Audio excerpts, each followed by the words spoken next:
So I actually want to start with a question today for you all. How many of you are dealing with challenges in your day-to-day work? Some kind of complexity, some kind of problem that you are solving? Yeah, most hands. Software development is inherently a complex thing, right? But I want you to actually just think for a second, where exactly are them problems coming from? Is it coming from the fact that you're just solving a really hard problem? There's some really complicated algorithm you need to implement, you're dealing with 1 billion users, something like that. Or is it the fact that you're working with a .NET Framework 1 application deployed on a Windows server underneath someone's desk somewhere in the office? That brings about its own set of problems, right?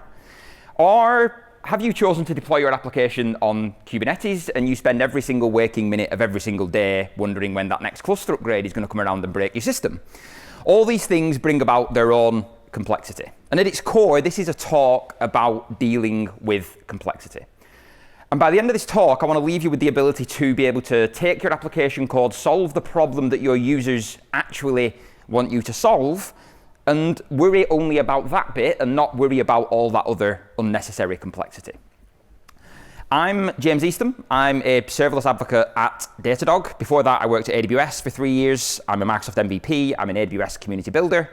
And if any of you have seen any of my talks before, you've seen any of my content online, you'll know that there's one thing I love talking about almost as much as serverless and event-driven architectures, and that is pizza. Who else thinks pizza is the greatest food on the planet? Okay, those of you with your hands down, come on, people, really? Really?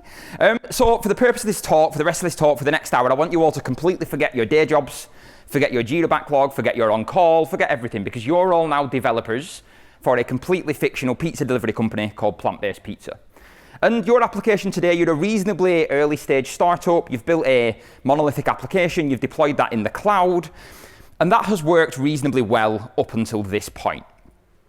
But you're starting to hit some problems. Your developers are starting to get frustrated. You're starting to get in each other's way. You've got this big monolithic code base. You're all trying to conflict. You're all making conflicts on the same pieces of the code. You've got clashes. You can't ship features fast enough. No, everybody's getting frustrated. Nobody more so than Helen. Helen's your CTO, and one day you're sat at your desk and a Slack message pops up, and it's Helen. You think, this is kind of odd. CTO's messaging me directly on Slack, and she wants to have a meeting in 15 minutes. Okay, that's not sounding good. Maybe this is the end, or maybe people are starting to notice all the good work I'm doing. So you jump on a call with Helen, and Helen, you're not losing your job, don't worry. She says that you've got a task. You're going to be in charge of breaking out the first microservice from this monolithic application. But she gives you some constraints to work with. The first constraint is that you're going to be the only developer working on the project. You can't rely on anybody else internally, no infrastructure teams, no support teams, no other developers. It is all on you to break out this first microservice. And actually, that promotion you've been waiting for a couple of years now, yeah, that's going to rely on the success of this project. So pretty stressful, also pretty fun, right? Because you've got a lot of freedom now to choose to build this first microservice however you want. So you go off and you start having a look around the code base, and you think the menu service, the part of the code base that displays all of the available pizzas, that's the bit that you're going to break out. You choose that service because it's not a tier 0, absolutely critical service that if it goes offline, everything breaks. But equally, it's not something so completely irrelevant that nobody actually cares about it. And that's normally a pretty good heuristic if you're doing any kind of migration or modernization project. Picking something in the middle is normally a pretty good place to start because it'll prove out the element of criticality without risking taking absolutely everything offline. So as you start to look at breaking out this bit of the code base, you realize that you're starting to hit a problem of complexity. And there's primarily 2 different types of complexity that you'll deal with. There's essential complexity and there's accidental complexity. Now, essential complexity, that's the complexity that you cannot get rid of. In this menu module that you need to break out, the complexity there is that you need to reliably display all of the available pizzas to all of the users when they come to look at them, right? There's inherent complexity in that problem. And all of the things that all of you are actually building will have their own inherent complexity that you can't actually get rid of. Accidental complexity, though, that's complexity that you have control over. That's the complexity that comes from how you choose to build and run your system. I'd argue that a monolithic system running in a single container, connecting to a single database, has lower technical complexity than a distributed set of hundreds and hundreds of microservices, right? Because there you've got complexity in your service communications, complexity in your reliability, complexity in your observability. You've got all these other things that you introduce. Now, microservices isn't necessarily a solution to technical complexity. It's a solution to social complexity. What you're hitting up against in your monolith is social complexity, because you've got all these people who are all contributing to the code base, all trying to change things that are getting in each other's way. So microservices is a solution to a social technical problem. The issue you get when you start to break out microservices is that although you start to lower some of that social complexity, you've got a smaller group of people all contributing together working on a single thing, and the complexity of an individual service is lower, the complexity of the system as a whole increases a lot. Starts to look a little bit something like this. So you decide that actually you want to start reducing this accidental complexity. You want to break out this first microservice. Remember, you're the only person working on this project, so you want to do that with as low complexity as possible. How exactly do you go about reducing complexity? And this is where I think serverless becomes really powerful. Now, serverless is a word that's kind of been co-opted by so many marketing teams now, and so many services have been told that they're serverless and they're not really serverless. What does actually serverless mean anymore? So I want to try and redefine that for you. In my view, serverless is about reducing accidental complexity. It's not about, does it scale to 0, does it scale up, does it scale down, do you pay per use? It's about reducing complexity, reducing that need to manage the underlying infrastructure. So a quick question for you all, actually. When was the first serverless service ever announced, right? And if you think it's been announced in the last year, just put your hand up. Okay, not in the last year, of course, that's kind of obvious. The last 5 years was the first ever serverless service announced. I can see some of you trying to do the maths in your head when that certain service came out. What about the last 10 years? Was the first serverless service announced in the last 10 years? Couple of hands, okay, yeah. Last 15 years? Okay, good. What about the last 20 years? Interesting, okay. Those of you who went in the 15 to 20 year range, give yourself a medal, give yourself a pat on the back. Because actually, the first ever cloud services ever announced, not the first serverless services, the first ever cloud services ever announced, Amazon SQS and Amazon S3, they went GA back in 2006. Actually, SQS went in beta in 2004, so that would be just about in the 20 year range. The cloud is inherently serverless. I always find it kind of interesting when you see the Cloud Native Computing Foundation and it's all about running Kubernetes on servers, and I'm like, I'm not really sure, is that really cloud native? So the cloud was born serverless. If you're running things in the cloud, you're using managed services, you are using serverless technologies. Serverless is a spectrum though. Serverless is not a binary decision. You don't choose to be serverless or not be serverless. You can choose to run your application in more or less of a serverless way. This spectrum looks a little bit like this. At one end of the spectrum, being as serverless as you physically can, it is all about reducing your operational overhead, reducing that accidental complexity, reducing that need to manage infrastructure, to run servers, to manage databases. The trade-off you get there, though, is that you lose flexibility. A lot of these serverless services are very, very opinionated. They don't really give you a lot of control of that underlying infrastructure. So that's the trade-off you make. At the other end of the spectrum, of course, you've got more flexibility. You get flexibility, you take on more overhead. This isn't the only dimension to consider, though. There's a cost dimension to all of this. And if you could find a way to directly compare a serverless function to a comparable virtual machine, which is actually a really, really hard comparison to do, the bill you get from your cloud provider is almost always going to be more expensive for a serverless service than not. Which kind of makes sense, right? Because you're paying Azure, you're paying AWS to run that infrastructure for you. What that doesn't take into account, though, is the human cost. Because if you choose to take on more overhead, you choose to need to manage infrastructure, well, you need to pay people to manage that infrastructure, right? That's why platform engineering is such a big thing at the minute, because you need people to build a platform. Now, for me personally, I'd rather pay AWS to be my platform team. Thank you very much. So what does this actually look like from a practical perspective when you actually come to breaking out this menu service now? So on the far left of this spectrum, you've got services like Lambda, like Azure Functions, Cloudflare Workers, Google Cloud Run, the services that many of you probably thought of when you heard the word serverless, right? The kind of typical serverless function. They scale up when there's work to do, they scale down again when there's no work to do, and you only pay per use. You only pay when your code is running. But as you start to take a walk down this spectrum, you start to come to services like Azure Container Apps, Amazon ECS, AWS Fargate, services where you can build a container, give them a container, say, I want this much CPU, this much memory, thank you very much, run that container for me. And then as you walk a little bit further, you start to get into your Kubernetes services where the cloud provider is going to run the control plane of Kubernetes, but you need to run everything else yourself. You need to install things on the cluster, manage the underlying infrastructure.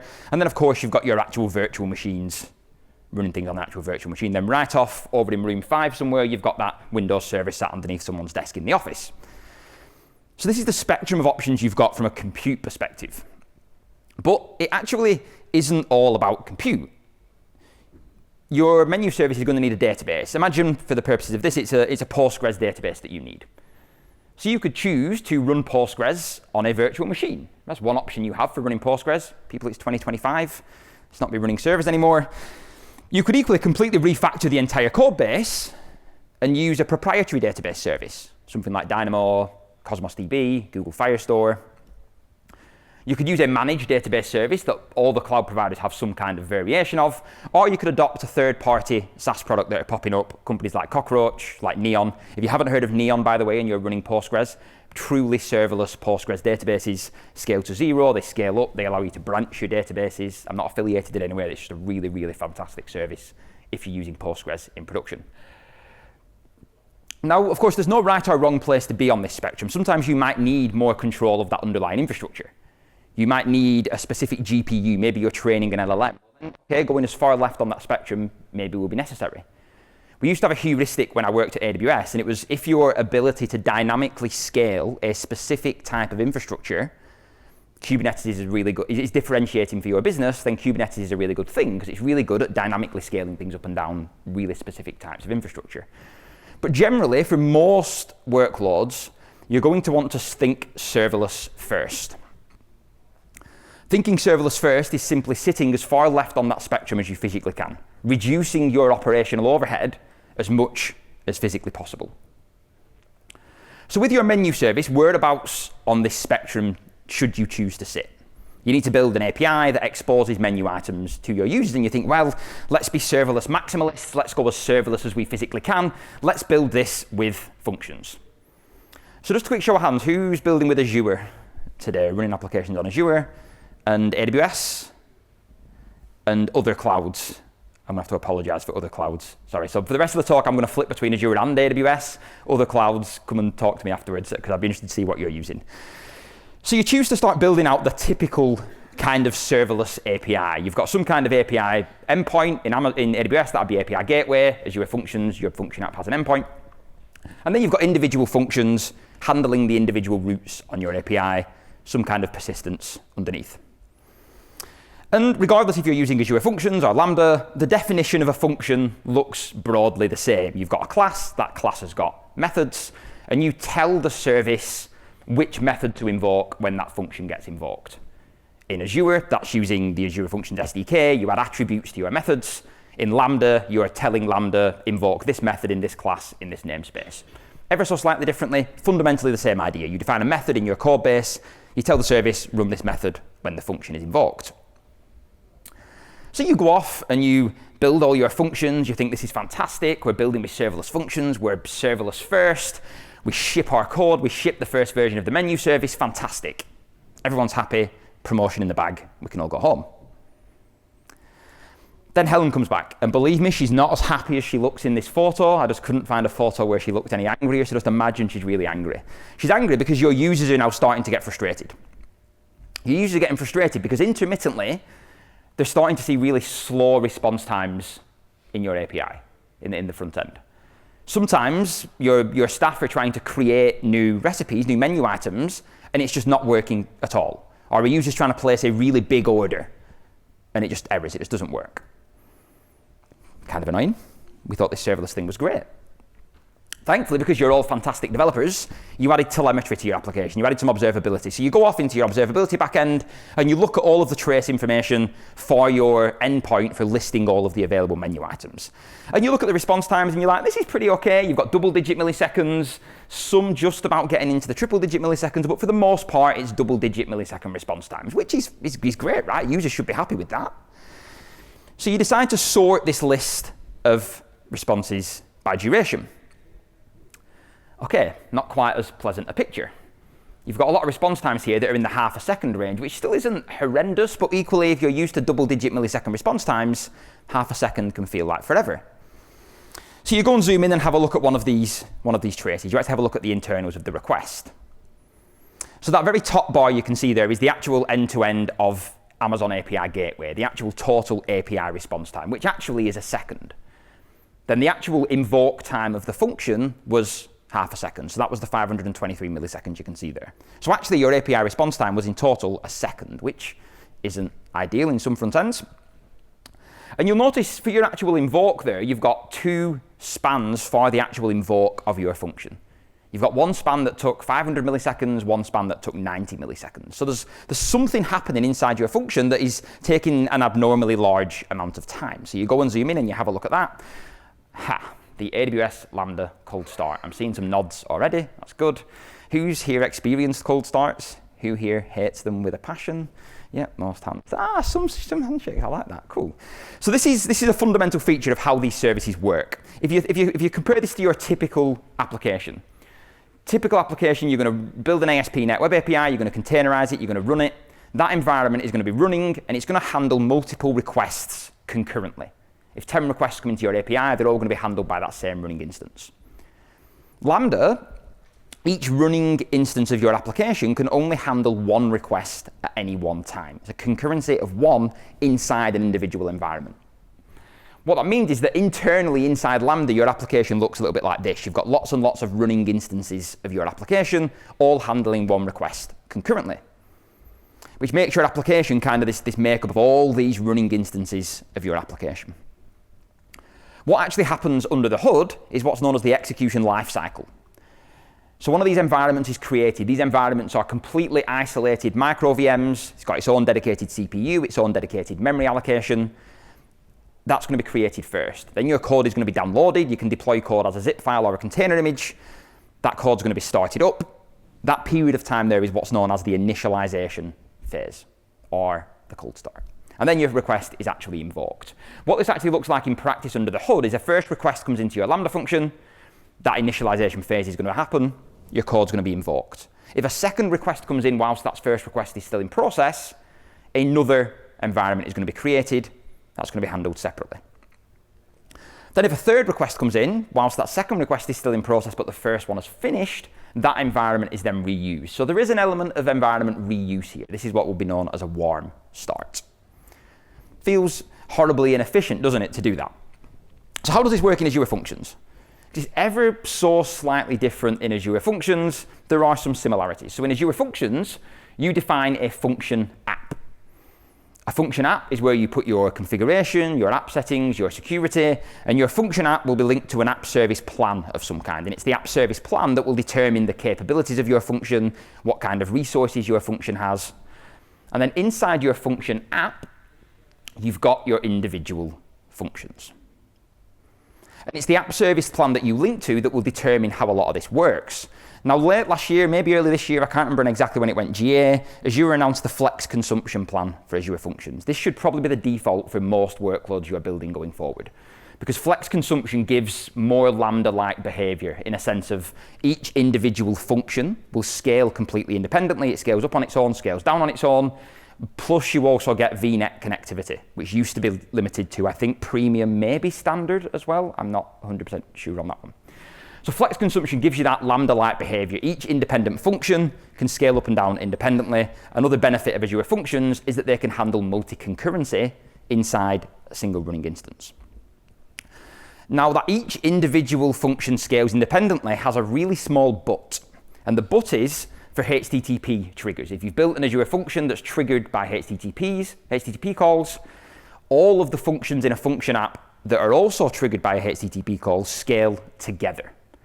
And I actually think this is a really good feature of Azure Functions. So imagine a GET request comes into your Azure function. I want to list all of the available menu items. Your function's going to scale up, but all of your other functions that are also handling HTTP endpoints are going to scale up together. That means, depending on what you set the concurrency as, that same running instance of your application can now also handle multiple requests. Now, if you were to set the concurrency to 1, which I wouldn't advise you do for a HTTP endpoint, but if you did, that another request comes in, that's going to be handled by another running instance. That's going to need to scale up another instance. Of course, you probably don't want to do that for HTTP endpoints. You're probably going to want all of that handled by that same running instance. So I actually think this is a really nice behavior of Azure Functions with flex consumption, particularly in that if you've got functions linked up to service bus queues or topics, they're all going to scale completely independently based on the load that's coming through the queue or the topic, but your HTTP endpoints all scale together and they can handle multiple concurrency. While I'm talking about this topic of scaling, one other thing I did want to touch on actually is the database that you connect your functions to. Because if you think about a typical application, your application is going to start at once, it's going to create a connection to your database, and you've got one connection to your database or a pool of connection to your databases, all requests are using that same connection, right? Lambda, Azure Functions, where you're scaling up to have lots and lots of running instances of your application automatically, means you're going to get lots and lots and lots of connections to your database, potentially. So this is just something to be aware of if you're connecting Azure Functions, AWS Lambda, to more traditional databases, Postgres, SQL Server, something like that. Just be aware that your function might scale up, and that can really quickly start to overwhelm your database, particularly with Lambda and the way scaling works inside Lambda. So back to this cold start problem. I actually think cold starts get a bit of a bad rap, actually. Partly because whenever you deploy a new version of your function, you change some configuration, you are guaranteed to get a cold start because all the existing environments are going to be blown away. So as a developer, it can feel like you're getting a lot of cold starts because you're deploying a new version, you get a cold start, you make a change, you deploy it again, another cold start, every single thing is cold start. So the thing I always recommend if you're starting to work with any functions is to run some load through your service to see how it behaves. Try and predict what your actual user load is going to be and run that through it and see how it actually behaves. The curious thing about functions is that they tend to work better the more load you give it. The other thing I'll say is that when you compare the cold start of a function to the cold start of a container, imagine you're running your application in a container and you need to scale that container up. Well, for that to happen, you're going to have some kind of metric to base that scaling behavior on. You're going to need the metric to go above a threshold, you're going to need an alarm to trigger, you're going to need the scaling to actually happen, your container to actually start up, your container to actually be healthy. The cold start of a container is going to be a lot slower than the cold start of a function. And back when I was at AWS, we used to do a lot of analysis on cold starts, and we ran some analysis across every single invoke of every single Lambda function across every single customer account. And cold starts accounted for less than 1% of the total invokes of all Lambda functions. So the takeaway there is if you're using functions, run some load through the function to see what it is. Now there are a bunch of little hacks that you can do. Both Lambda and Azure Functions support the idea of always on. They call it slightly different things, but you can have a set of these environments running all the time. Great. You can use things like native AOT to try and really optimize the performance. You can write hacky little scripts that hit your function every now and again to try and keep it warm. There's these things you can start to do. But actually I would suggest you're starting to introduce some complexity again here. You're starting to have to do some really weird things to work within the constraints that these services bring upon you. So would it not be more sensible just to be a little bit more pragmatic in this case? To come back to this spectrum of services we've got. And did anybody see this article recently, actually, on the internet, where Microsoft announced that they'd rewritten the TypeScript compiler? Yeah, a few nods. So Microsoft announced that they'd rewritten the TypeScript compiler in Go. The .NET community lost their minds. If you saw anything on the internet, the community was like, .NET is dead, Microsoft don't care about .NET anymore, why have they not used .NET for this? The Rust developers all kind of charged in and said, why did you use Go, why did you not use Rust? If you read the article and watch the video, it was actually a really pragmatic engineering decision. The way the current TypeScript compiler worked was functionally, semantically very similar to how Go works as a language. So rather than completely refactor the entire code base, change how everything works, they made a pragmatic decision. Part of our jobs as developers and architects is being pragmatic, is choosing the right tool for the job. So maybe for this workload, we think, well, we could do a lot of little things to try and get around the cold starts, to get around some of the other constraints that functions bring upon you, or we could just run this on a container. Now, when it comes to running containers, you've got two options, really. You can either choose to use the managed service that the cloud provider gives you, or you can choose to run it on Kubernetes. Now, I think we're probably all in agreement that there's one clearly good choice there. Yeah, it's this one. Anyone didn't know? So you can choose to use the managed service that the cloud provider gives you. On AWS, that is Amazon ECS and AWS Fargate. Amazon ECS is the container orchestrator. This is the thing that's actually going to orchestrate the containers, to start the containers up, to scale them down. Fargate is serverless compute.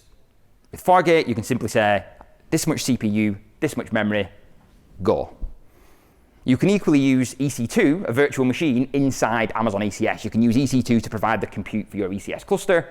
Fargate is just another way of doing that. Equally, if you're using EKS, you are using Kubernetes, you can use Fargate inside EKS as well.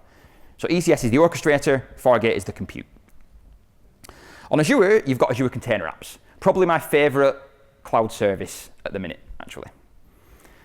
So with Container Apps is an abstraction on top of Kubernetes. Azure chose to do it slightly differently to AWS. So it's an abstraction on top of Kubernetes where you as a developer don't need to care about Kubernetes. Great, that's a win. With Container Apps, you define a Container App environment, dev, staging, prod, James's test environment. And then inside that Container App environment, you deploy container apps. When you deploy a container app, the bare bones you need to say is, here's my container, I want this much CPU, this much memory, I want public ingress, I want internal ingress, I want no ingress, application runs. All the apps inside a container app environment, if you've got internal ingress enabled, can talk to each other.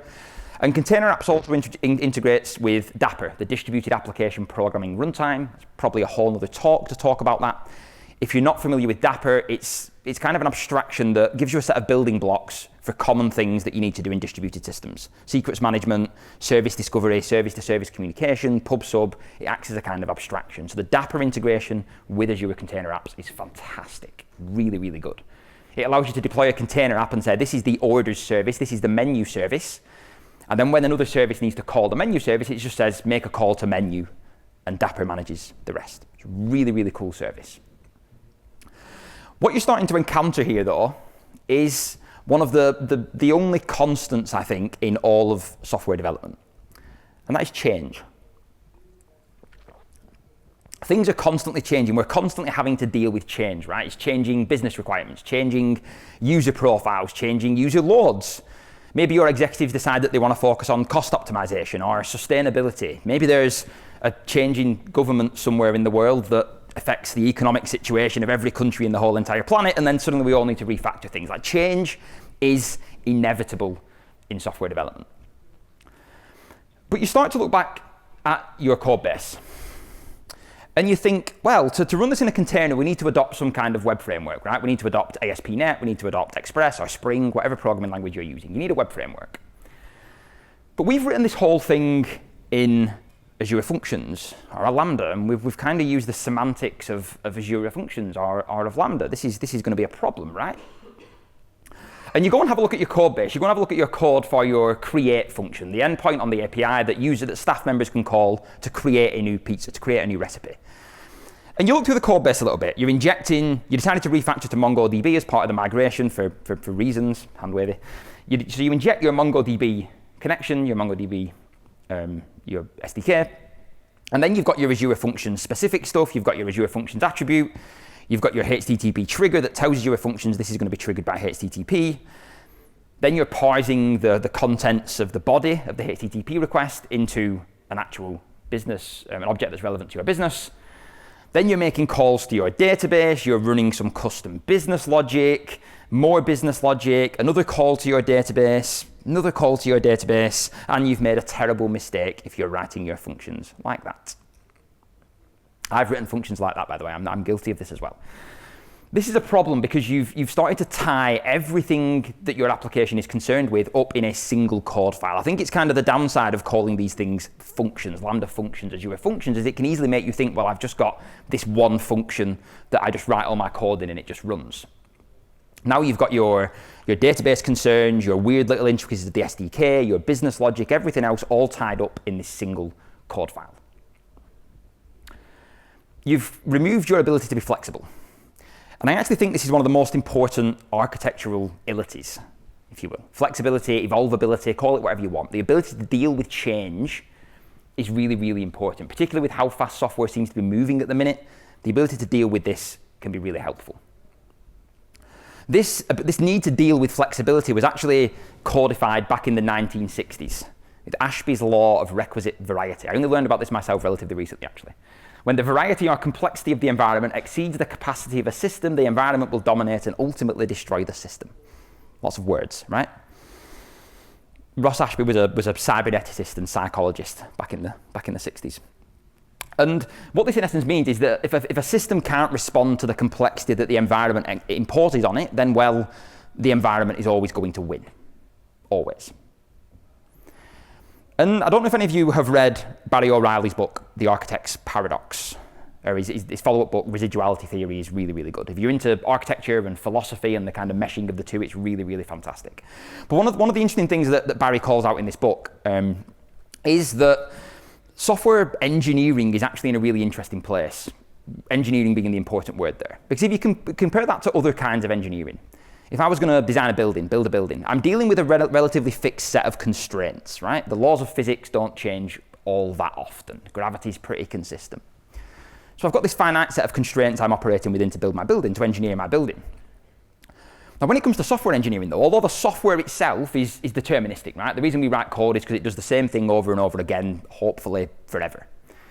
But the environment software operates within is incredibly changing, is incredibly complex. People change. The whims of your CEO deciding that everything needs to be AI now, these are all things that you need to start to deal with. So how can you actually deal with this when it comes to actually writing your application code?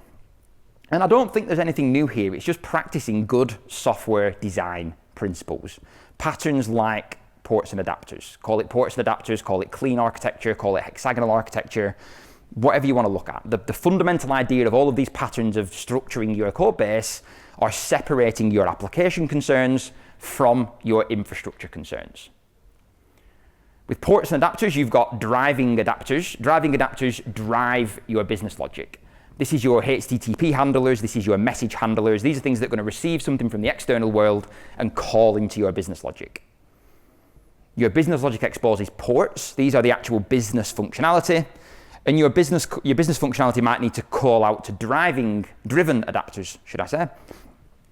This is your database connections. This is your other dependencies that your business logic needs to call.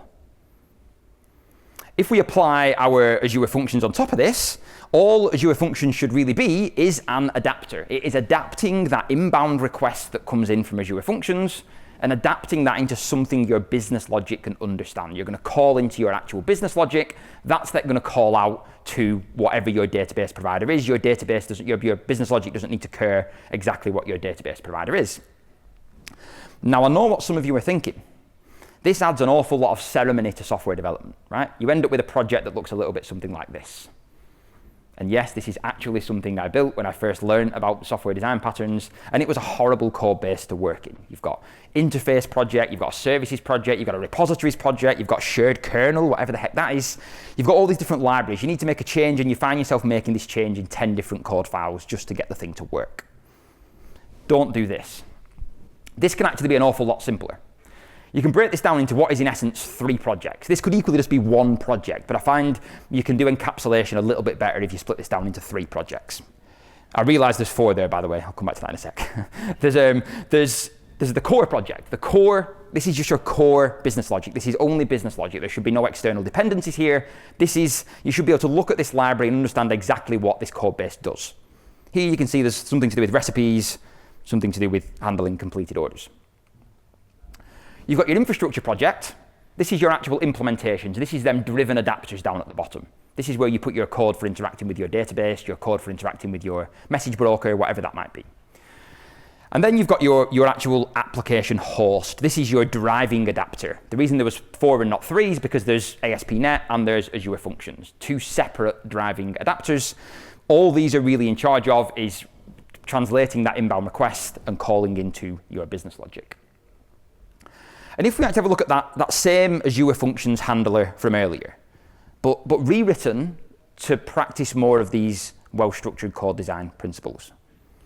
So now instead of injecting your MongoDB collection, you're injecting your database provider into the actual function handler, you're ejecting your port. Now I realize I've got the word command in there. This isn't anything really related to CQRS. I just like the word command as a piece of terminology. This is a create recipe command handler. You've still got your Azure Functions SDK specific stuff. You would still have your Lambda specific stuff in here because of course this is the job of this piece of code now, is to adapt that inbound event payload into something that your business logic can understand. You've still got your HTTP trigger. You're still parsing the body of the request because that's still something you need to do to adapt that inbound request. And then all you're doing is calling into your business logic. You're calling that port on your business logic, the handle method. If you go and have a look at the handle method, this is just pure business logic. There's no database responsibilities in here. This code could now run anywhere. We zoom back out, all we're doing is now then returning the result that the function service needs. For Azure Functions, that's just a standard iAction result. For Lambda, you need to return a very specifically structured payload. So what this means now, we come back to the problem we were in. We had an application that was running on Azure Functions, on Lambda, and we now want to run that somewhere else. And practicing good software design like this means that when you need to do that, you need to move your application from one compute provider to another. All you're changing is that adapter in the top left. I'll just do that a few times so you can see that moving. You're changing your instead of adapting an Azure Functions payload, you're now just working with whatever ASP.NET gives you. And if you look at this exact same create recipe endpoint in ASP.NET, now I'm using the more traditional controller style here rather than the minimal APIs just to make this comparison a little bit easier. You see that it is basically the same code as was in the function, right? Because all you're doing is adapting that inbound request, calling into your business logic. You're dealing with the intricacies of this specific framework. If you compare the two side by side, again, you will see that they're pretty much identical, with the main bulk of it is just being calling into that exact same handler. Now this becomes a really interesting conversation when it comes to the idea of vendor lock-in. One of the things you'll often hear if you're going to adopt serverless technologies is that you are now locked into AWS or Azure forevermore and you can never ever get away from working with functions ever again. Whereas a well-structured code base where you're separating the specific concerns of AWS or Azure or Google or whatever it is from your business logic, well-structured code makes this easier, negates some of these problems. And actually, I think it's almost never going to be compute that locks you into a cloud provider. If you're practicing good principles of stateless application design, really it's your data that is going to lock you into a cloud provider. So back when I was working at AWS, I was working with in the consulting part of AWS, and I was working with a big energy company in Europe. And they had a policy that it was Kubernetes everywhere, because Kubernetes meant they were portable. They could move their applications around fantastic. And we were working with them to help them migrate applications from Azure to AWS. For whatever reason they needed to move all their workloads from one cloud provider to another. So we went and spoke to this development team, and they were really excited because they were like, this is going to be easy. We're using Kubernetes, we're using containers, fantastic, this is great. And then they were using Cosmos DB as their database provider on Azure. Now, I don't know if any of you know, but you can't run Cosmos DB on AWS, and Cosmos DB doesn't really directly translate to a service on AWS. So actually, what they thought was really easy, because they'd use Kubernetes, they could run it anywhere, meant that we now had to refactor all their code base and work out how to migrate data from Cosmos to another database provider. Now, that's not to say that you shouldn't use a managed database service, not at all, but just be conscious that it's your data that's going to lock you into a cloud provider, not your compute, at least if you design that compute right. So now you're in a great place, right? You've started off, you've run a really quick MVP with serverless functions, you've shipped that quickly, it kind of works, but it didn't quite have the right requirements. You've refactored that to run on a container now, fantastic, happy days. Helen's back again. She's still not happy, she's slightly happier, but she's just imagine her slightly less angry than it was last time, but not quite as happy as she looks in this picture, because she's happy that the performance is good. Users are happy that things are responsive. But there's a feature in the front end that you've missed. users should be able to sort by the most ordered pizza.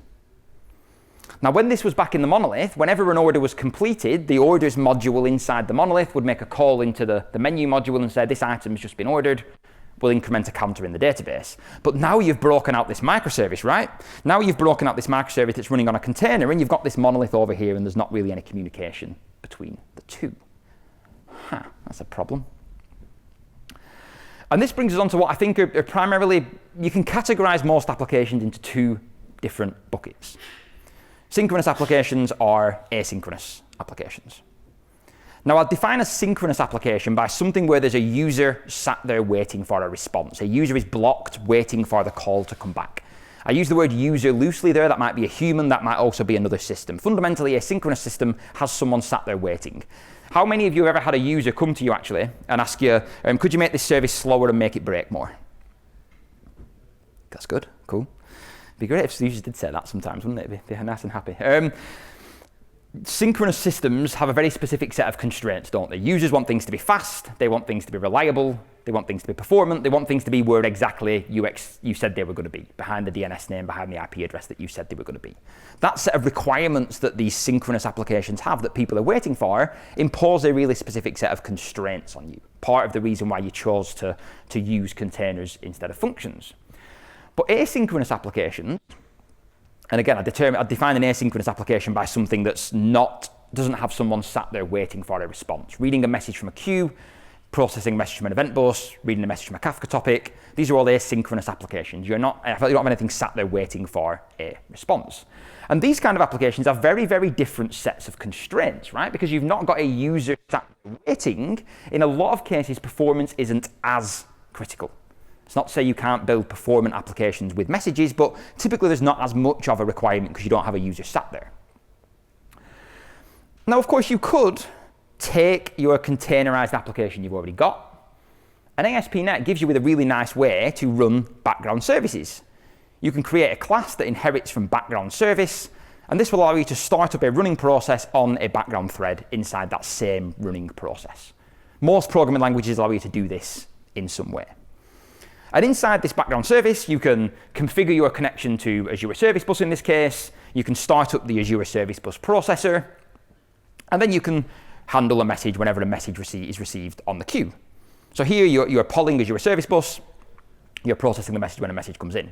Now, if you were doing this in the real world, I'd probably recommend using some kind of framework, something like Brighter or Mass Transit. The reason I'm not doing that here is because I just don't want to come across as I'm recommending one messaging framework over another. That's why I'm using the pure Service Bus SDK. Now, if you were doing this again in the real world, probably adopt some kind of messaging framework. Now, when you think about doing this on a container though, even when there's no messages to be processed, this thing is still eating up resources, right? Because it's sat there, it's still running. Now, you could argue that because you're running this inside the same running process as your web API, well, that's not really a problem because it's resources that are being used anyway, but I think that introduces its own problem. In that if you get a sudden influx of messages that come in, well, them messages are going to need to eat up resources as they're processed. That's resources that are now no longer available to requests that are coming into your actual API. You know, them actual synchronous requests that need to be fast, need to be reliable, need to be performant. So actually, I'd almost always recommend breaking out some kind of message processor into a separate running process to the thing that's handling your actual HTTP request, just so these two things aren't battling with each other. But when you look at this, actually, we're running this thing on a container now, right? Is this really the pragmatic choice for something that's processing messages asynchronously? Could we not take a walk back up this serverless spectrum and look at functions? Because actually, the core superpower of functions as a service is their reactivity. Their ability to react to things that are happening, to scale up when there's work to do, to scale down when there's no work to be done, do that automatically, and you only pay when messages are actually being processed. And because you've practiced good code design, actually moving that message processor from inside that container to a function is less problematic. So this is an Azure function that's reading messages from Service Bus. You see I've got a Service Bus trigger there as the first argument to that handle new recipe method. I define the queue or the topic that I want to process messages from, and then Azure Service Bus is going to handle the rest. It's going to handle all of that communication. If you compare these two things side by side, you see that they're basically the same. Processing a message with the Azure Service Bus SDK is basically the same code as processing it with Azure Functions. The difference being in that first example, there was all that other code where you had to actually set up the SDK, pass in the connection string, say the message is completed after the fact. Azure Functions handles a lot of that communication for you. Lambda does exactly the same. If you connect Lambda up to an SQS queue, the Lambda service is going to handle all of the communication with SQS, and it's just going to pass the payload of messages to your function. So now we're hitting on what I think is a really powerful pattern for building modern software, is running your synchronous applications where you've got really specific requirements. Things need to be fast, things need to be performant, things need to be resilient. Use technologies that have been used for ages. ASP.NET, Spring Boot, all these frameworks are really well tested. Run that on a container, expose that to your users through some kind of container orchestrator. And then for all your asynchronous work, all your background work, shift that to functions, using the right tool for the job because, well, functions are going to react to things as they're happening. She's back again. She's actually happy this time, though. This is actually how she looks. Because now you've broken out this microservice, you've broken out this menu service, and you're running the web API in a really performant way. It's responding to users' requests. It's nice and lightweight, so you can run it with a reasonably small number of containers. And you've got functions handling the asynchronous processes. And importantly, you've done all of this on your own, and you've actually brought in very little operational overhead here. There's very few other things you need to really worry about apart from your application code itself and dealing with the requirements that that menu service has. Which brings us back to the question that was the title of the talk, serverless or containers. And I hope some of you have probably realized that this is actually the wrong comparison to make. Because serverless is actually just an operational model. It's a way of thinking about running your applications. It's about running your applications in a way that allows you to focus on the complexity your users care about.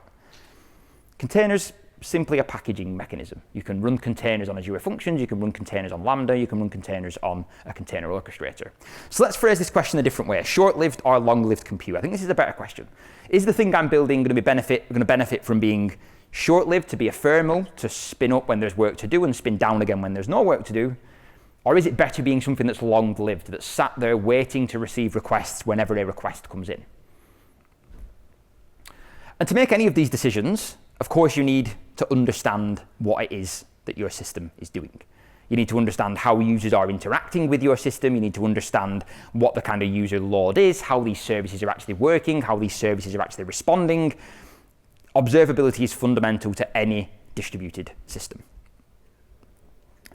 So what I wanted to try to leave you with at the end of this talk is something that you can actually take away. Now, of course, it'd be great working for a pizza restaurant full-time, assuming that you get free pizza, of course, but this is actually not that practical for all of you. So I wanted to try and kind of bring together a kind of rough idea of when you might pick one service over the other, or what each service gives you or doesn't give you, should I say. So with functions as a service services, typically you get very little infrastructure flexibility.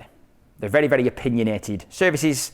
You don't really get that flexibility to say, I need a GPU, I need a CPU, I need a GPU. They also have typically a max runtime. So Lambda functions can only run for a maximum of 15 minutes. Azure functions are actually unlimited. HTTP functions are 4 minutes, I believe, but generally it's a best practice to avoid long-running functions. These things are supposed to spin up, do some work, be disposed of.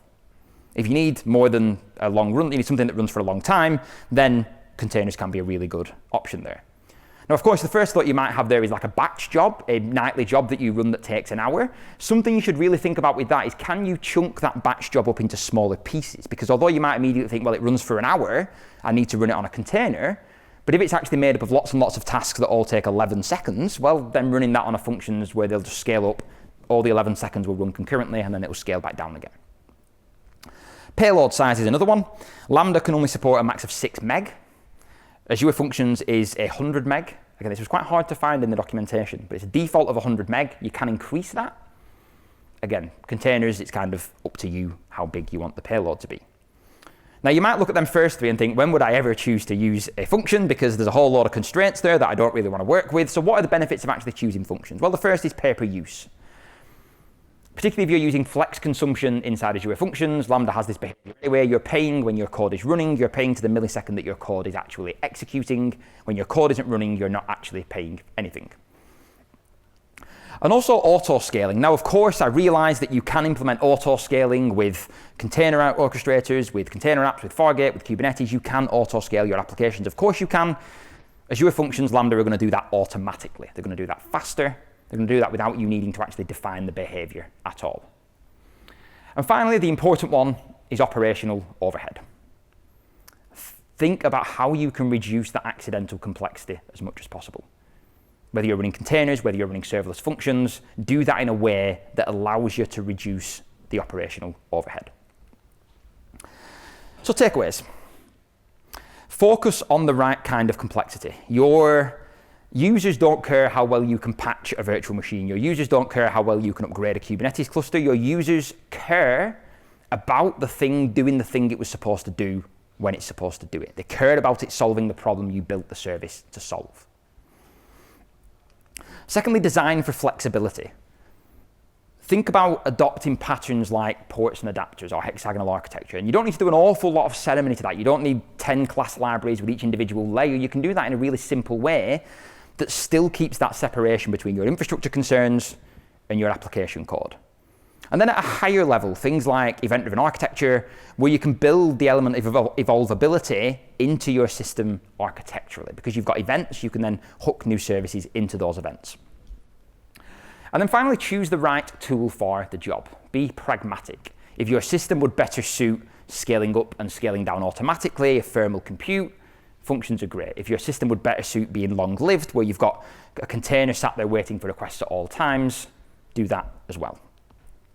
Now, the last thing I just wanted to talk about quickly is another really quick story. A customer I did some work with when I was at AWS. Now, I can't lay claim for having implemented this solution, but it's a really good example of exactly what I'm talking about. So this company, they had a use case where they needed to process files. Files would be dropped in an S3 bucket, they'd be dropped in a storage location, and they needed to process them. Now, maybe 60-70% of those files were really small, really little, so they could process them in 30 seconds, a minute, really, really quick. And they get a lot of these really, really small files. But then every now and again, they'd get a really, really big file that would take them like 30 minutes, 45 minutes, an hour to process. And because when they wrote the actual code to do this, they practiced really good design of their code. What that actually meant is they could run the exact same container image on Lambda and on Amazon ECS, the exact same container image, and there's ways you can do that. Then they just had a little orchestrator before that. When the file hit the S3 bucket, that raised an event, they started an orchestrator. The orchestrator could work out how long that file was going to take to process based on the size of the file, and they'd route that processing to either Lambda, happens really quickly, done in 30 seconds, happy days, or to a container running on ECS with Fargate when they had these bigger files to process.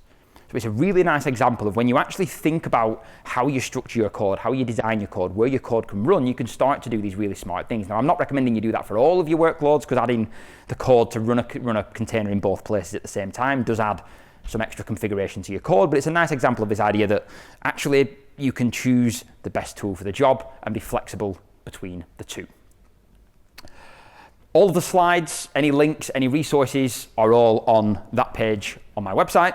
I will be around for the rest of the day. I'm probably going to go and hang around at the particular booth for a little bit. We've probably got time for questions right now, actually. We've got another 7 or so minutes, but after that, if you want to catch me, I'll probably be hanging around there for a bit. And yeah, thank you all very much for coming out to watch me. I appreciate you all very, very much. Thank you.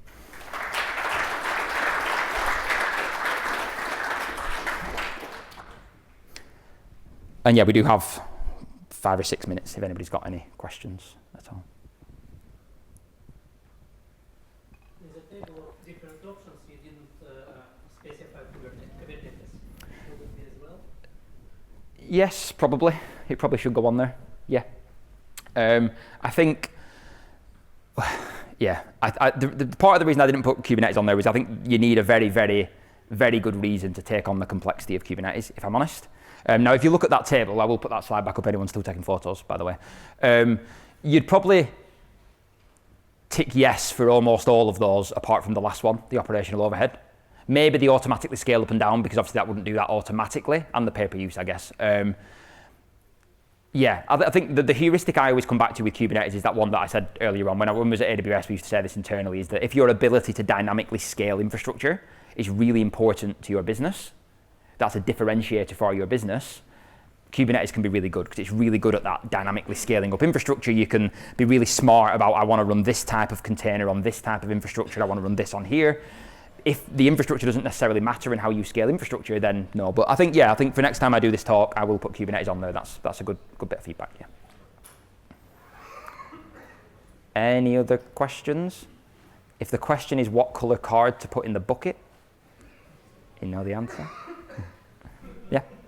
Just on your last example, when you talked about splitting the load between Yeah. Lambda and container. Yep. If we're going to be paying the price for having the container always on, Yep. Really good. Yep. why don't we push all the load towards that container to make sure it's always utilized? It's a really good question. So just to repeat the question for the purposes if the recording's still going. So with that last example where we were dynamically routing requests to Lambda or to the container, if you've got the container that's already running, why would you not just run everything on the container because it's already there, which is a fantastic question. So with, why is it talking about Netflix? With ECS and Fargate, you can run like a one-off task. So you don't necessarily have to have the container running all the time. So you can define a task definition. The way ECS works is you give it a task definition. And rather than saying, if your application code exits when it's done processing, the container will just shut down. So you're dynamically telling ECS, run this task as a one-off task, as opposed to having a long-running task. So that was I'm glad you asked that, because that's a really important distinction actually, is that you can run tasks on ECS, run this once, and then dispose yourself. Was there another one at the back? Cool. Cool. Well, thank you all very much.